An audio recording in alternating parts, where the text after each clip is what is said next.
하시니라. 아멘. 우리는 지난주에 기도의 대상에 대해서 살펴보았습니다. 우리가 기도 드릴 대상은 하나님이신데 하나님은 언제나 우리의 기도를 받기 위해서 준비하고 계시는 분이냐. 그래서 말씀드렸던 것처럼 간청함을 인해서, 벗됨을 인하여서는 우리의 기도를 받지 않더라도 간청함을 인해서 받는다. 그 간청함은 간절히 기도한다라는 의미보다는 수치를 당하지 않기 위해서. 그러니까 하나님께서 당신의 자리가 있는데 그 자리는 어떤 자리냐? 성도들의 기도를 받아주시는 자리예요. 그게 하나님의 역할로 볼 수 있는 거죠. 그런데 하나님께서 그 기도를 받아주지 않는 것, 응답하지 않는 것을 하나님 수치로 생각하신다는 겁니다. 그러니까 우리가 기도하지 않기 때문에 응답이 없는 거지, 하나님께서 기도 들어주기 싫어서, 불편해서, 귀찮아서 안 들어주시는 게 아니라는 얘기예요. 그런데 그 하나님께서는 우리에게 들어주시는데 어떻게 들어주시느냐? 좋은 것으로 응답해 주신다. 그래서 떡을 달라고 하면 돌을 주시는 분이 아니라 반대로 돌을 달라고 해도 떡을 주실 분입니다. 믿습니까? 네, 그런 선한 하나님께 내가 혹여 잘못 기도한 것이 아닌가 이렇게 생각할 일이 아니고, 우리가 혹여 잘못 구하더라도 하나님은 좋은 것을 주실 분입니다.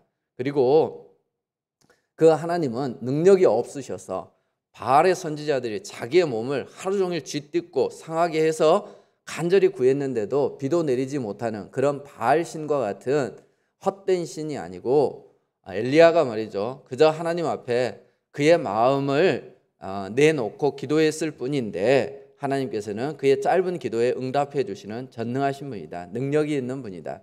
그러므로 우리가 하나님께 기도할 수 있다라고 하는 것은 우리에게 얼마나 큰 축복이고 기회인지 모릅니다.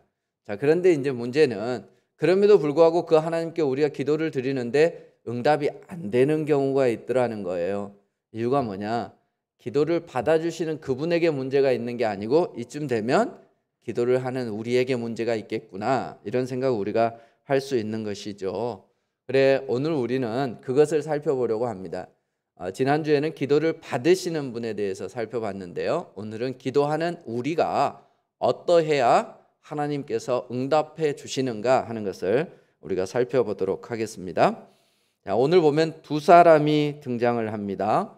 근데 이 두 사람이 분명히 기도하는 모습으로 나와 있는데요, 결론은 그의 기도를 받았다 받지 않았다 이렇게 나와 있지 않아요. 14절에 보면 내가 너희에게 이르노니 이에 저 바리새인이 아니고 이 사람이 의롭다 하심을 받고 그의 집으로 내려갔느니라, 이렇게 되어 있습니다. 그러니까 기도에 응답해 줬다 아니다 이 내용이 아니고요, 그가 의로운가 그렇지 않는가 그것에 대해서 인정을 받고 돌아갔다 이 말이죠. 그러니까 기도에 있어서 중요한 게 뭐라는 거예요? 그 사람이 뭘 기도했는가, 얼마나 간절히 기도했는가, 그 이전에 정말 중요한 것은 그가 기도를 받을 만한 자격이 있는가, 그것을 오늘 본문은 의로움으로 이렇게 말씀하고 있습니다. 그러니까 그 사람이 의로운 사람이라면 하나님께서 그의 기도를 받으셨을 것이다. 자, 9절이 출발할 때 이렇게 시작해요. 또 자기를 의롭다고 믿고 다른 사람을 멸시하는 자들에게 이 비유로 말씀하시되, 그래, 스스로 말이죠, 나는 의롭다 이렇게 생각해요. 그럼 이 사람은 어떤 마음으로 기도의 자리에 들어섰겠어요? 나는 의로우니까 반드시 하나님께서 내 기도를 들어주실 거다, 이런 생각을 가지고 그 기도의 자리에 나아간 사람이죠. 그 사람이 누구? 바리새인이에요. 근데 바리새인이 의롭다함을 얻은 게 아니다 이렇게 말씀하고 있습니다. 그래, 이 바리새인은 착각하고 있었던 것이죠. 자기가 의롭다 이렇게 착각하고 있었던 겁니다. 우리도 종종 이런 착각을 할 수 있어요. 나는 의롭기 때문에 내가 이만큼 신앙생활하면 하나님께서 내 기도는 반드시 들어주실 거야, 이런 생각이 든단 말이죠. 혹시 여러분 그런 경험 없으세요? 똑같이 신앙생활을 하는데 말이죠, 누구의 기도는 받아주고 내 기도는 안 받아줘. 근데 말이죠, 기도 응답을 받았다는 그 사람 보니까 내가 별로 안 좋아하는 애야. 평소에 보면 말이죠, 교회에서도 별로 열심히 없었던 애야. 그런데 걔 기도는 받아주고 내 기도는 안 받아줘. 그럴 때 우리가 얼마나 마음에 상심이 있습니까? 내가 쟤보다 뭐가 못하다는 거야? 이런 생각이 들죠. 이제 그런 생각이 우리가 드는데 실제로 그런 일이 오늘 본문에서 일어나고 있습니다. 하나님은 어떤 기도를 좋아하실까? 이제 제사를 한번 예를 들어볼게요. 첫 제사를 드렸던 사람은 가인과 아벨입니다. 그런데 가인이 제물로 드렸던 것은 뭐냐 하면 당시에 그들이 먹고 사는 걸로 드렸어요. 그 당시에는 말이죠, 이 짐승은 못 먹도록 했습니다. 동물은 안 먹고, 그리고 밭에서 나는 농작물만 먹을 수 있었어요. 그런데 가인은 자기가 농사한 것으로 하나님께 드렸어요. 자기의 식량이죠. 그것을 하나님께 드린 겁니다. 뭐 아벨은 뭘로 드렸느냐? 양의 첫 새끼를 드렸어요. 당시에 양은 못 먹는 거예요. 양은 그럼 뭐 하는 데 썼겠어요? 뭐 옷이나 천막 만드는 데 썼겠죠. 그러니까 이제 집이에요. 근데 그런 의미에서 말이죠. 어떤 의미에서 살펴보면 둘 다 중요하지만 집이 중요하냐, 먹을 게 중요하냐, 옷이 중요하냐, 먹을 게 중요하냐 이럴 때 마지막에 딱 남을 건 뭐예요? 다 버리더라도 먹는 건 남아야 되는 거죠. 그게 우리의 생명을 유지하는 거죠. 그러니까 더 중요한 것으로 치자면 어쩌면 가인이 드린 것일 수 있습니다. 아벨이 드린 양보다는 가인이 드린 음식이 훨씬 그들에게 직접적으로 더 필요한 것일 수 있어요. 그럼 누가 더 소중한 걸 하나님께 드린 거예요? 가인이 드렸다. 약간 강요하는 듯한 느낌이 드는데 하여튼 제가 볼 땐 그런 것 같아요. 가인이 드린 게 어쩌면 더 소중한 것일 수 있습니다. 근데 말이죠, 하나님 가인의 제사는 받지 않고 아벨의 제사를 받았단 말이에요. 자, 왜 그랬을까? 마태복음 23장 35절에 보면 말이죠, 그러므로 의인 아벨의 피로부터 이렇게 되어 있어요. 그러므로 의인 아벨의 피로부터. 그래서 쭉 이렇게 나와요. 그래, 아벨을 누구라고 평가해요? 의인이라고 평가합니다. 히브리서 11장 4절에도 보면 믿음으로 아벨은 가인보다 더 나은 제사를 하나님께 드림으로 의로운 자라 하는 증거를 얻었으니. 그러니까 아벨은 어떤 사람이라고요? 의로운 사람이에요. 그러니까 하나님은 제물을 받으신 게 아니라 제사를 드리는 사람을 받으신 거예요. 그래, 가인은 의롭지 않았던 거죠. 나중에 보면 알 수 있어요. 자기의 제사는 안 받았다고 말이죠. 동생을 죽일 정도 되면 그 안에 얼마나 포악한 마음이 있는 사람이야.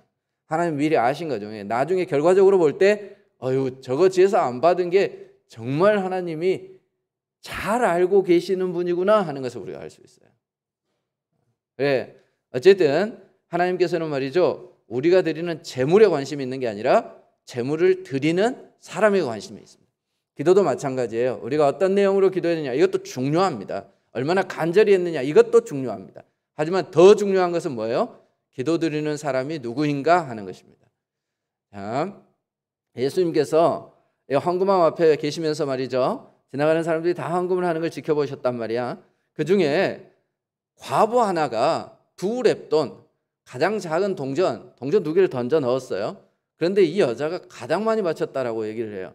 그러면서 예수님께서 그 이유를 설명하는데, 다른 사람은 다 있는 중에 일부를 바쳤는데 이 여자는 자기가 가진 것 전부를 바쳤다, 이렇게 말씀하고 있습니다.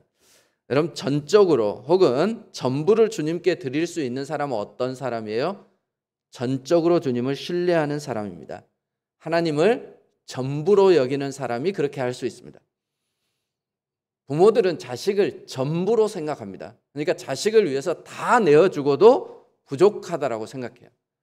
그런데 이 여인이 말이죠, 하나님을 향해서 가지고 있었던 그 믿음과 신뢰가 그런 거였어요.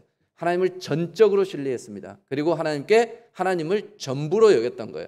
그러니까 어떻게 보면 아나니아와 삽비라가 말이죠, 전부를 하나님께 드리려고 했다가 일부를 떼어넣은 것을 죄로 취급한 것. 물론 속이는 죄도 있었습니다만 그런 게 있습니다. 그러니까 우리는 하나님을 전부로 여기느냐 그렇지 않느냐 하는 것이 굉장히 중요한 거죠. 그런 의미에서도 가인이 어떻게 보면 아벨보다 더 많은 것을 드렸다 이렇게 볼 수 있는데, 그럼에도 불구하고 그의 제사를 받지 않았던 것은 그의 상태입니다. 제사를 드리는 사람의 상태. 전부를 드렸느냐 그렇지 않느냐 이것도 굉장히 중요한데, 그보다 더 중요한 것은요, 그가 어떤 사람이냐 하는 것이에요. 자, 그렇다면 여러분 한번 생각해 보세요. 여러분은 의인이십니까? 그렇지 않습니까? 하나님께서 나를 의인으로 인정하고 내 기도를 들어주시겠습니까? 안 들어주시겠습니까? 내가 만약 기도의 응답이 없었다면 하나님이 능력이 없었거나 혹은 하나님이 안 들으셨던 게 아니라 나에게 문제가 있는 건 아닐까요? 지금까지 기도의 응답을 다 받으셨습니까? 그럼 난 의인이 아닌 거네. 잘 생각해 봐야 돼. 내게 문제가 있었던 거예요. 그렇죠? 자, 어떤 사람이 의인인지 잘 보세요. 오늘 두 사람이 나와요. 자, 한 사람 소개합니다. 1번 성도입니다. 이 사람은 기도 시간에 말이죠, 떠들지 않고 제일 먼저 와서 가장 앞자리에 앉는 사람입니다. 정해놓은 기도 시간 외에도 말이죠, 특별히 자기 혼자 나와서 더 많이 기도하는 사람입니다. 자신을 절제하는 삶을 살기 위해서 정기적으로 금식을 하는데 일주일에 2번씩이나 금식을 합니다. 헌금 생활도 아주 잘합니다. 그래서 11조를 말씀에서 정해놓은 그 규정대로만 하는 게 아니라 그 이상으로 하는 사람입니다. 무엇보다 성도들이 하지 말아야 할 일은 하지 않습니다. 욕심을 부려서 남의 것을 탐낸 적이 없습니다.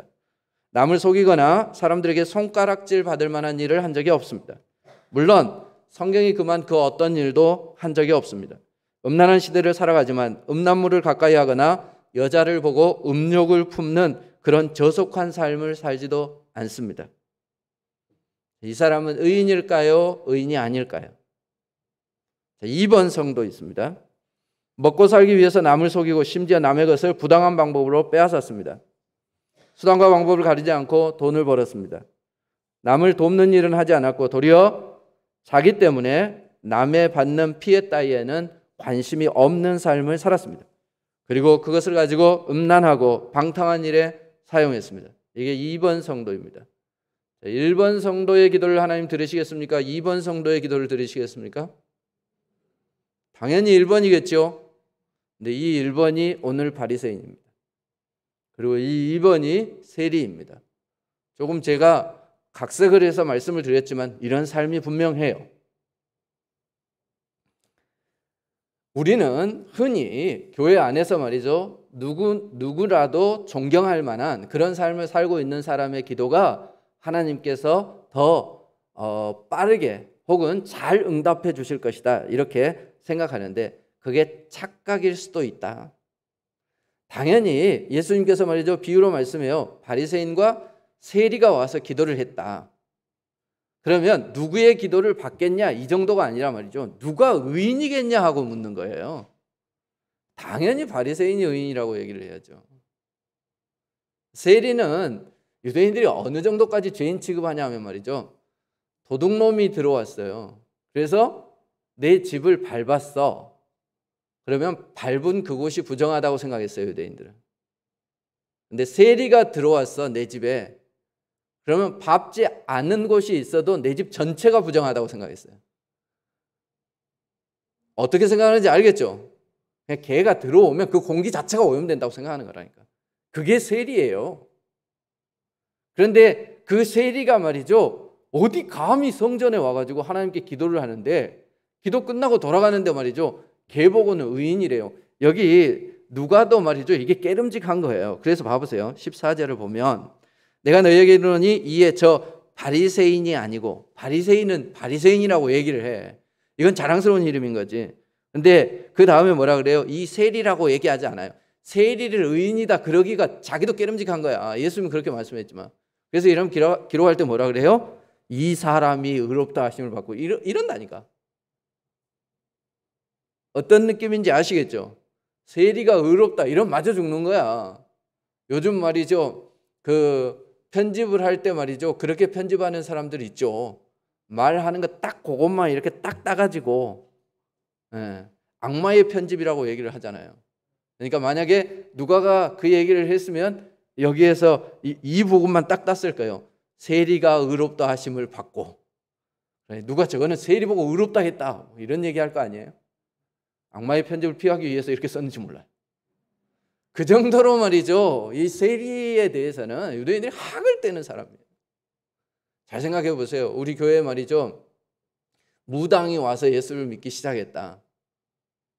그럼 무당 옆에 앉아 있으면 기도 시간에 어떤 느낌이 들겠어요? 꼭 눈을 떠야 될 것 같아. 이 사람이 기도 중에 나한테 뭔 짓을 할지 모를 것 같아. 그리고 내가 눈을 감고 있으면 저 사람한테 있던 귀신이 나한테 들어오려나, 막 이런 느낌. 여러분 그런 느낌 안 받아보셨어요? 어휴, 무당들은 눈매가 달라요. 눈에서 이게 진짜 뭐가 나올 것 같아. 예. 그리고 말이죠, 아주 살벌한 폭력배가 왔다고 생각해 보세요. 여러분 어떤 생각이 들겠어요? 기도 시간에 눈 뜨고 있다고 어쩌려고?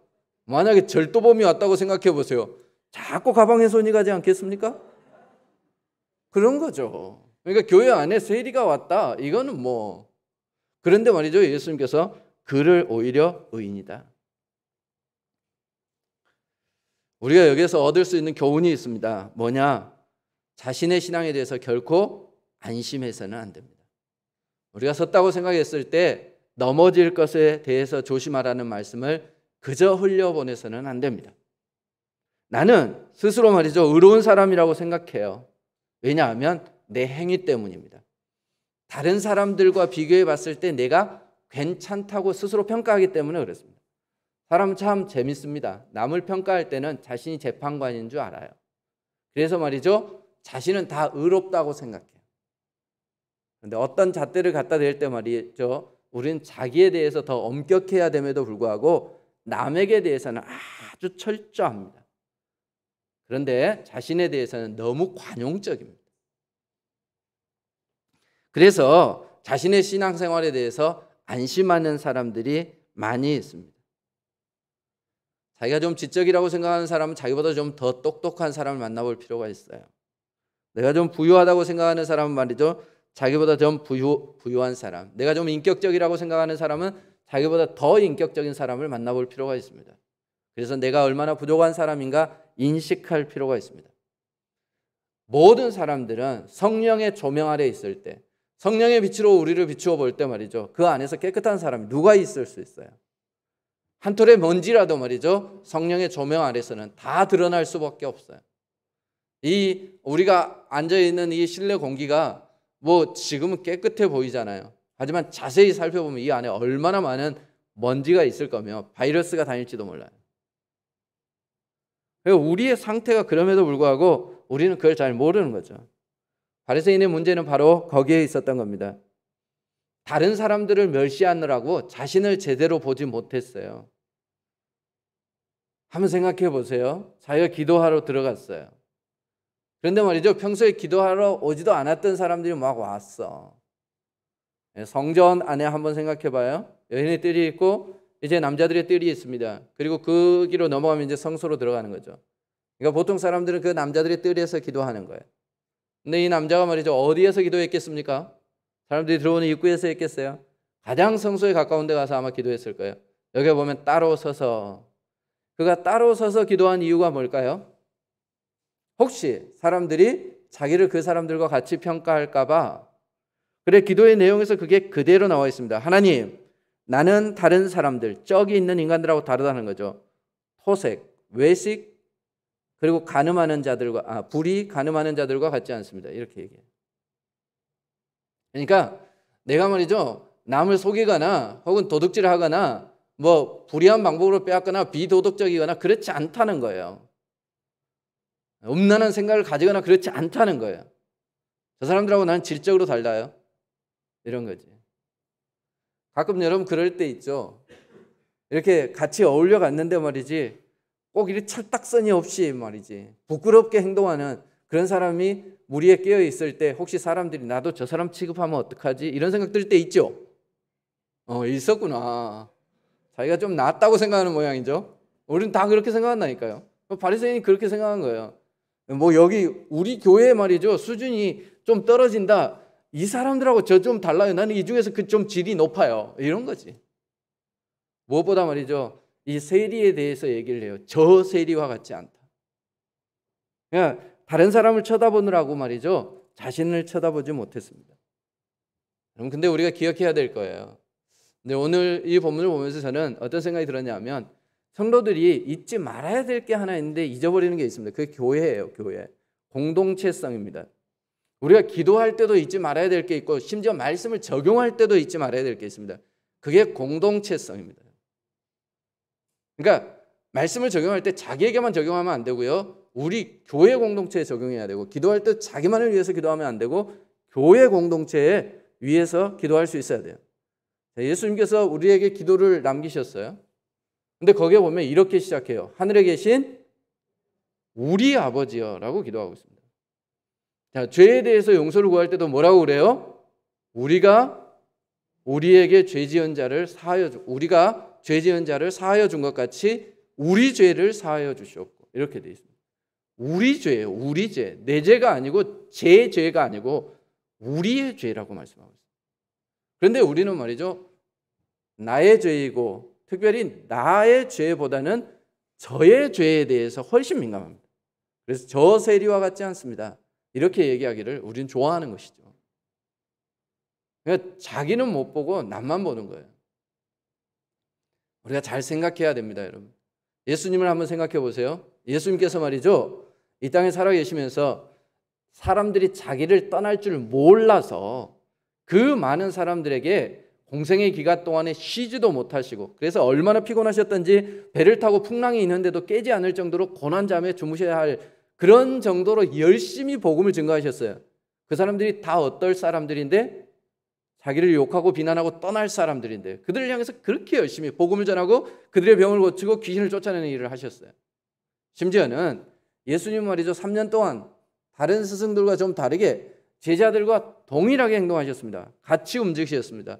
공동체죠.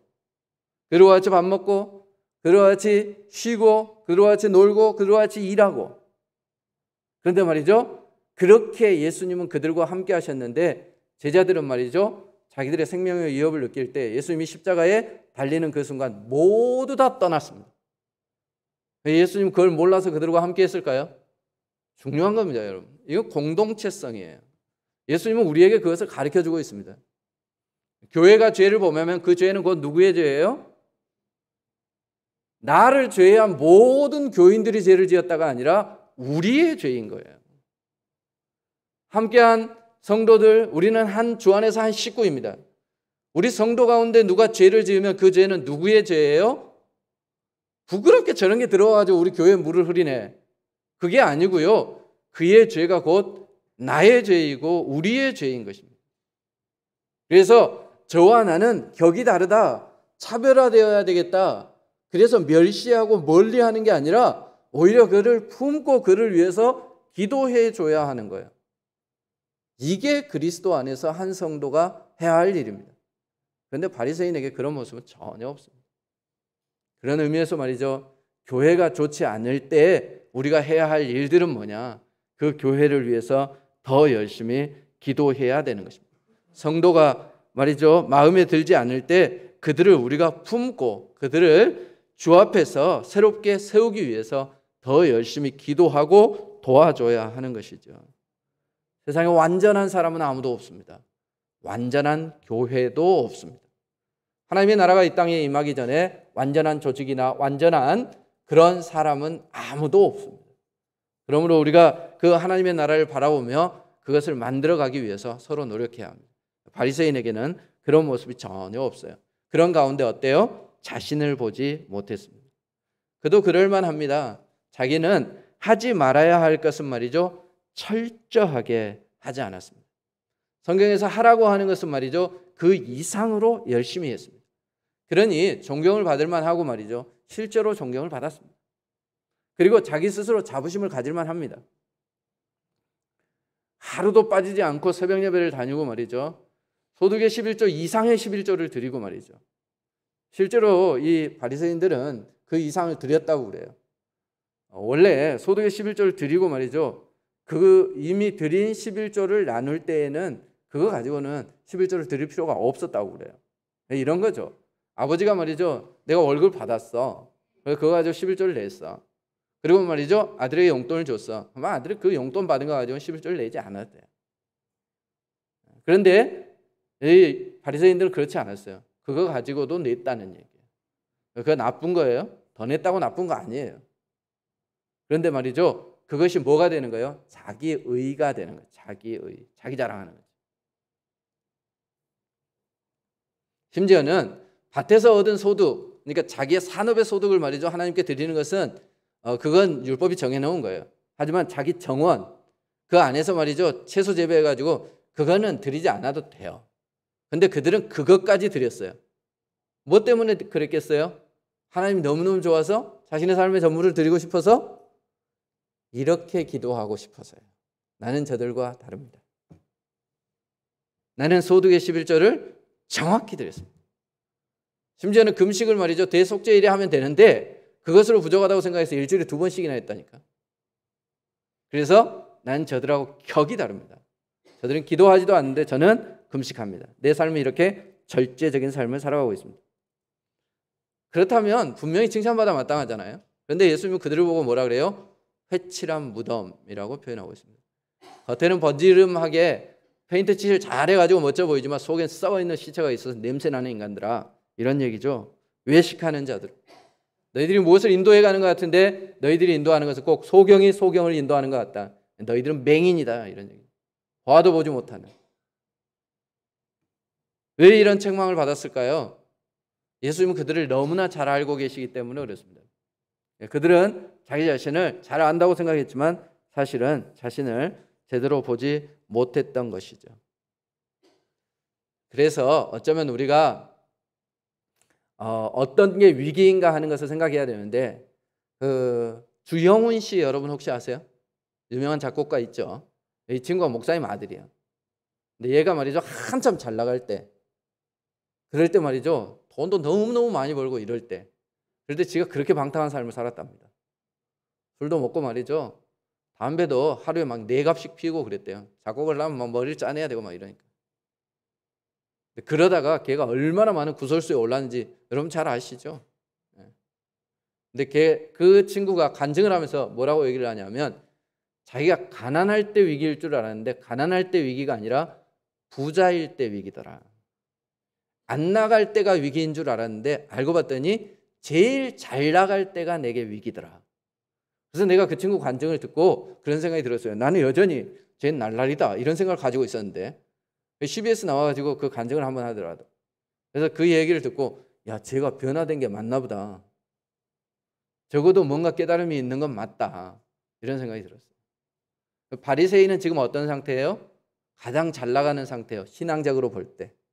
그럴 때 우리는 우리 자신을 잘 볼 수 있어야 합니다. 자, 그러면 우리에게 필요한 것은 무엇일까요? 우리가 말이죠, 응답이 없다면 우리 자신을 돌아봐야 하는데, 그때 우리에게 정말 필요한 것은 세리에게서 배울 필요가 있습니다. 첫 번째 것은 뭐냐 하면 회개입니다.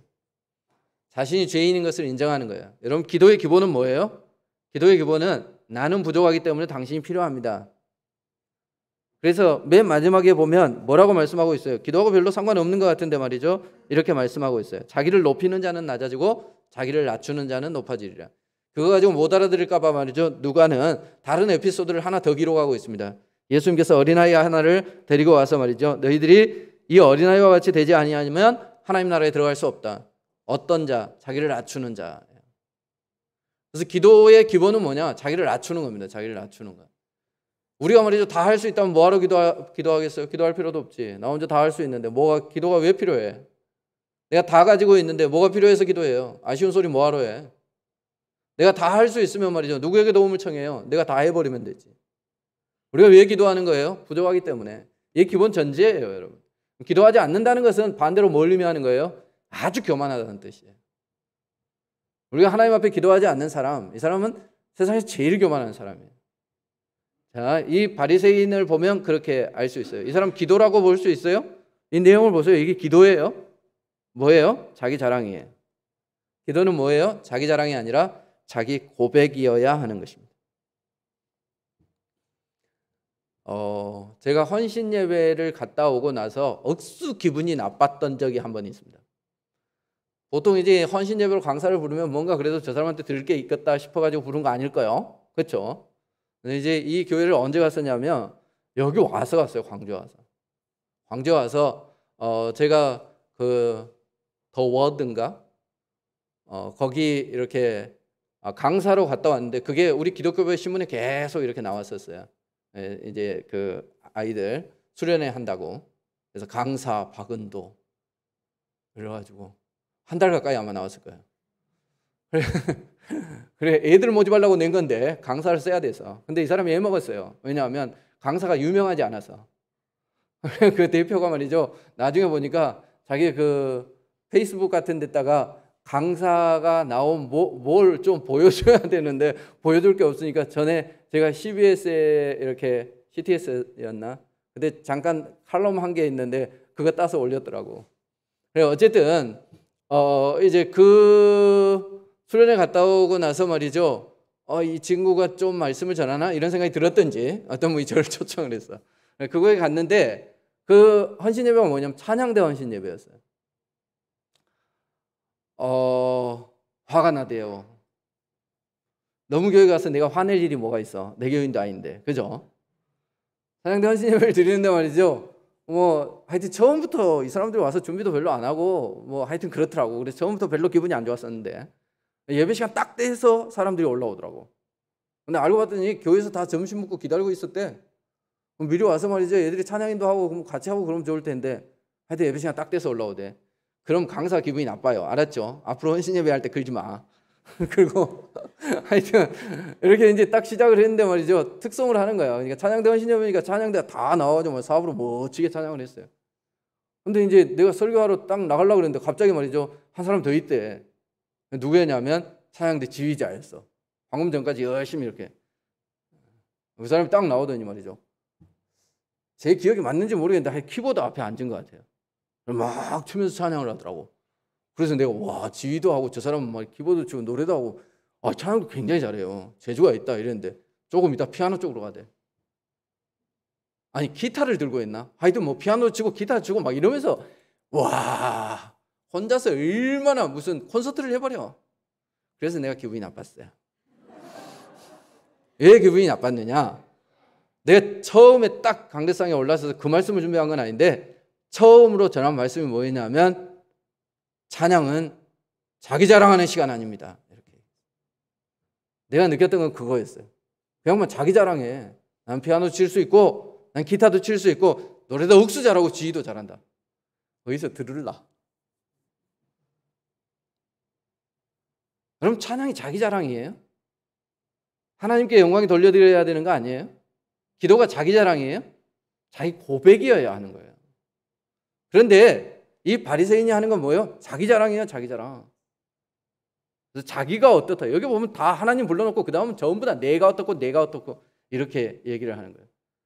더 가관인 것은 어때요? 나 외에 다른 사람은 전부 다 멸시받아 마땅한 사람입니다. 기도는 말이죠. 자신이 낮아지는 데서 출발하는 것입니다. 세리의 기도는 어떻습니까? 세리의 기도도 역시 그는 멀리 서서 이렇게 해요. 13절을 봐보세요. 세리는 멀리 서서. 자, 이 누구예요? 11절에 나와 있는 바리새인도 서서 따로 기도했습니다. 근데 이 사람도 멀리 서서 약간 좀 느낌은 다르죠. 어떤 느낌이냐? 서로 다 따로 있었다는 거예요.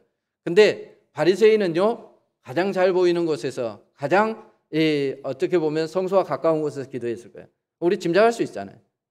우리가 말이죠 등산 갔다 오고 나면 이 발에가 먼지가 많이 묻어 있어요. 옷도 좀 지저분하고. 그런데 말이죠 식당을 가야 될 일이 있어요. 그럼 주로 어디로 가세요? 문에서 제일 가까운데. 안으로 들어가는 게 미안하잖아. 다른 사람. 그리고 또 일하는 사람 더 그래요. 제가 노가다를 가끔 가봐서 아는데 말이죠. 옷에 잔뜩 이렇게 먼지 묻어 있고 말이죠. 페인트 묻어 있고 이러는데 식당 가야 될 일이 있어요. 어디로 들어갈 것 같아요? 제일 좋은 자리 VIP실로 주세요. 이럴 것 같습니까? 사람들이 말이지 묻지도 않는데 가까이 가면 지금한테 묻을 줄 알고 말이죠.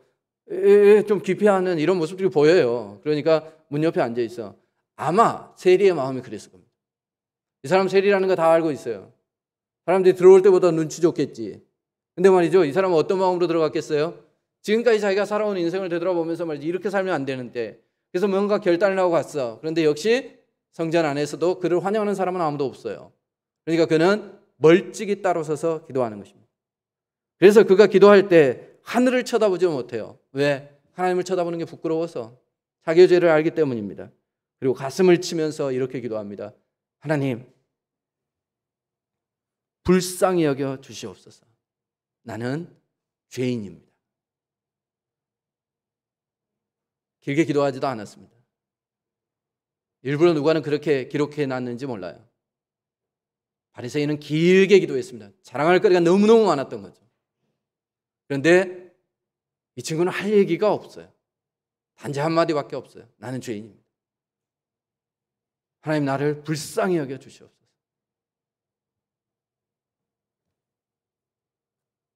사람은 말이죠, 그러는 경우가 많습니다. 하나님께 은혜를 받았음에도 불구하고 자기가 받은 은혜를 자랑하기보다는 은혜 받은 자기를 자랑하는 경우가 많아요. 그러니까 하나님께서 자기에게 은혜를 주시고 그랬으면 그 은혜 받은 것으로 하나님께 영광을 돌리고 은혜 주신 하나님을 자랑해야 되는데, 그게 아니라 내가 은혜 받을 만한 자격이 있는 사람이냐 말이죠. 은혜 받은 자신을 자랑해. 이게 바리새인들의 모습입니다. 기도하는 사람이 이렇게 나아가서는 안 돼요. 전에 제가 아주 기분 나쁜 설교를 한번 들었는데, 부흥 강사 목사님이 와서 설교를 하는 거예요. 뭐라고 설교를 하냐면, 오늘 자꾸 기분 나쁜 얘기만 하네.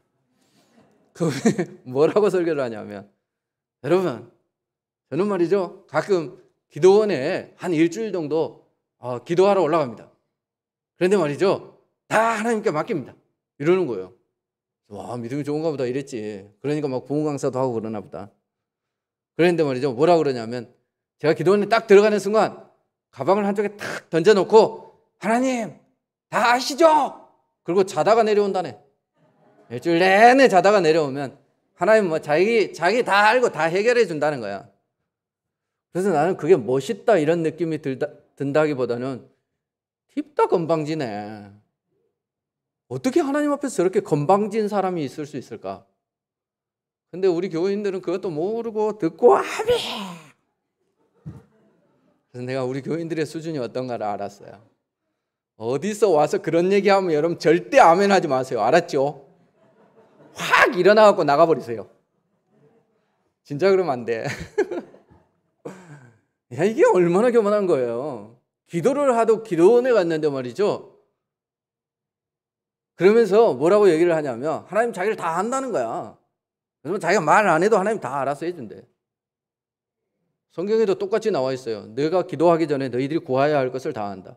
그래도 그 다음에 뭐라 그래요? 그래도 구하여야 하리라. 우리의 자세입니다, 여러분. 우리가 절대 하나님 앞에서 교만해서는 안 돼요. 하나님 앞에서 자신을 말이죠, 부족함을 인정하고 하나님 앞에 자복해야 됩니다. 이 회개의 모습이 한국교회에 사라져버렸어요. 우리 가운데 말이죠, 우리의 의로움을 드러내려고 하는, 내가 정말 기도 잘해, 내가 기도할 만한 자격이 있어, 내 기도는 말이죠 다 응답돼. 이건 전 틀린 거라고 생각합니다. 저는 지금도 누군가가 와서 저한테 기도해 달라고 그러면 제가 능력이 없어서 그런지 몰라도 무서워요.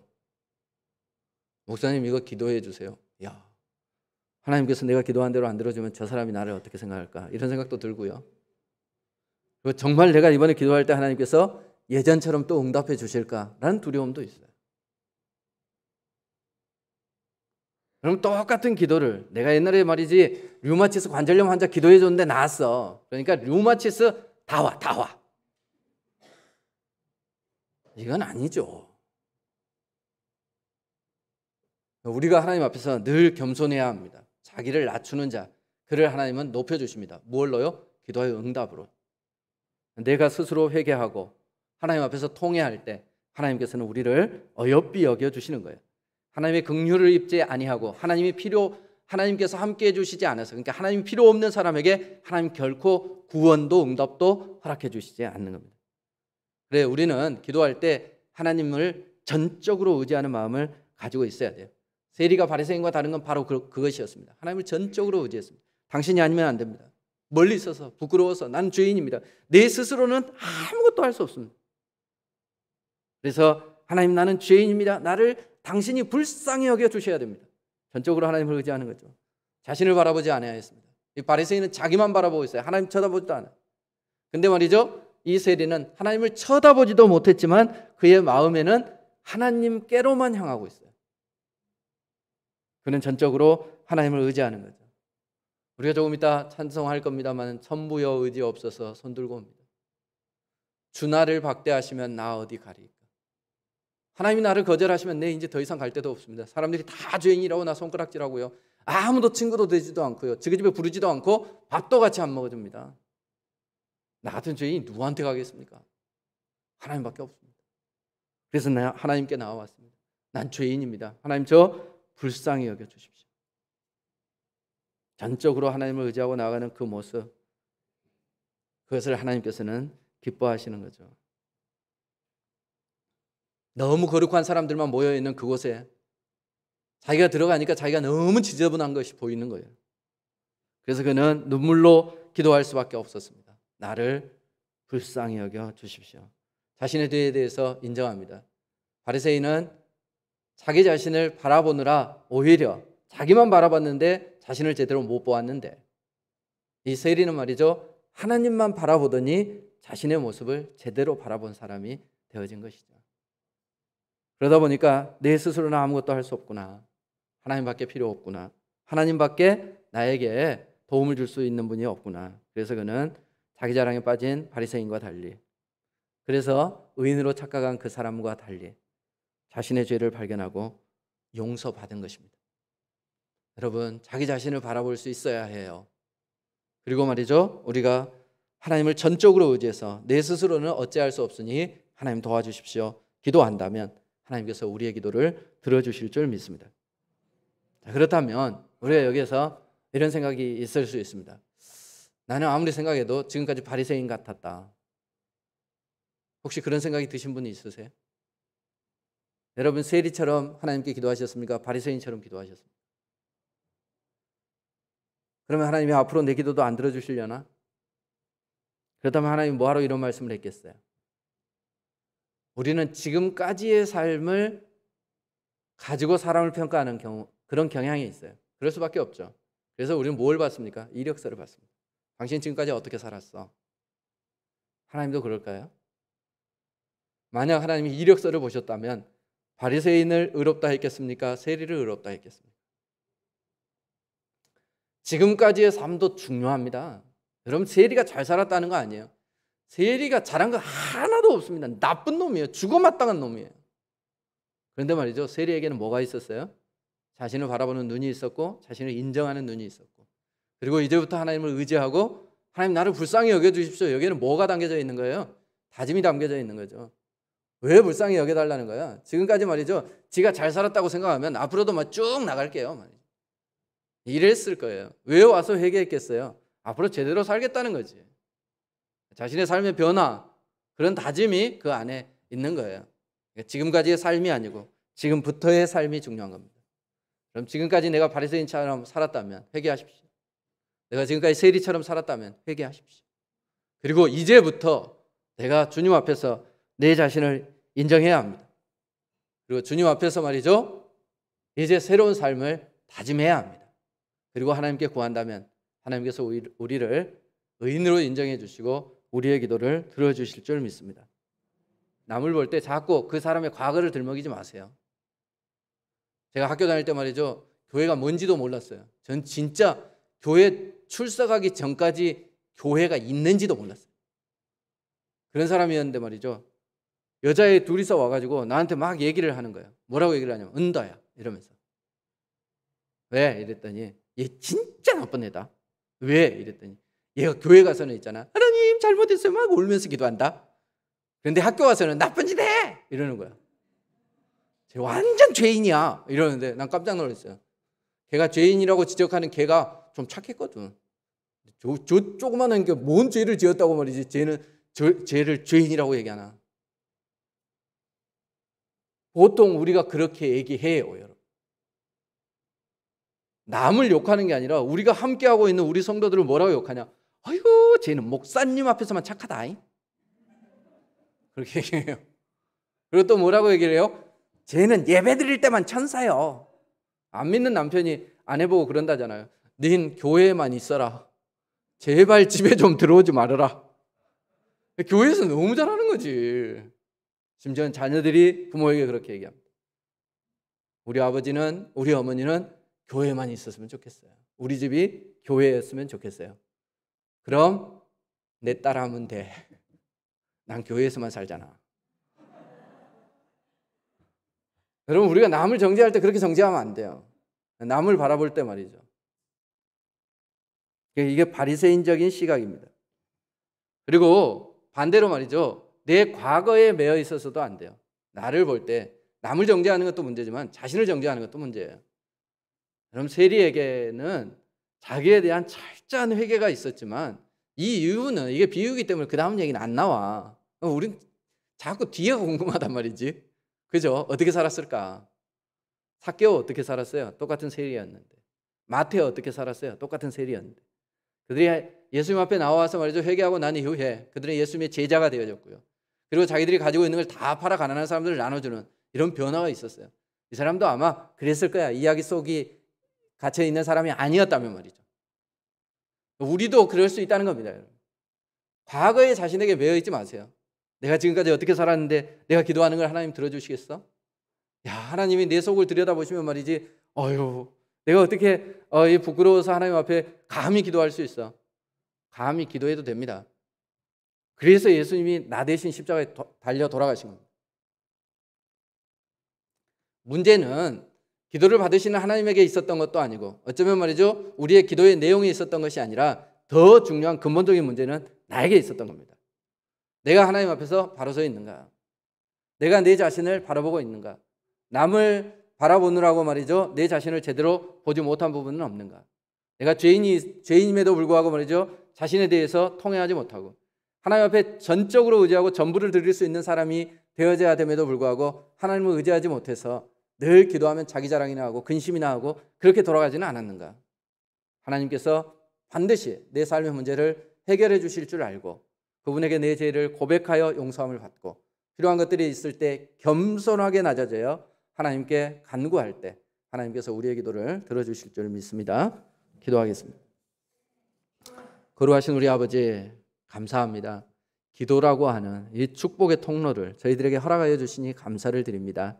하나님, 능력이 없으신 분도 선하지 않으신 분도 우리의 기도를 들으시지 않는 분도 아님을 저희들이 믿습니다. 그러나 우리가 하나님 앞에서 합당하지 못해서 기도의 응답을 받지 못한다면 이 얼마나 억울하고 불쌍한 일입니까? 하나님, 우리가 잘 준비되어질 수 있도록 도와주옵소서. 특별히 우리가 특별 새벽 기도회를 준비하고 있습니다. 이전에도 내가 열심히 기도해 봤는데 하나님 들어주시지 않더라. 실패의 경험이 우리를 다시금 불안하게 만드는 일이 없도록 지금까지 내가 어떻게 살아왔더라도 지금부터 하나님 앞에서 내가 바로 서 있다면 하나님께서는 분명히 내가 생각한 것 이상, 내가 기도한 것 이상 더 선하고 좋은 것으로 우리에게 응답해 주실 줄 믿습니다. 자신을 바라보게 하시옵소서. 우리의 죄에 대해서 철저하게 통회하는 마음을 허락하여 주옵소서. 그리고 우리가 하나님을 전적으로 의지하고 기도할 수 있도록 도와주옵소서. 그런 우리의 기도를 하나님께서 들으시고 응답하여 주옵소서. 예수님 이름으로 기도하옵나이다.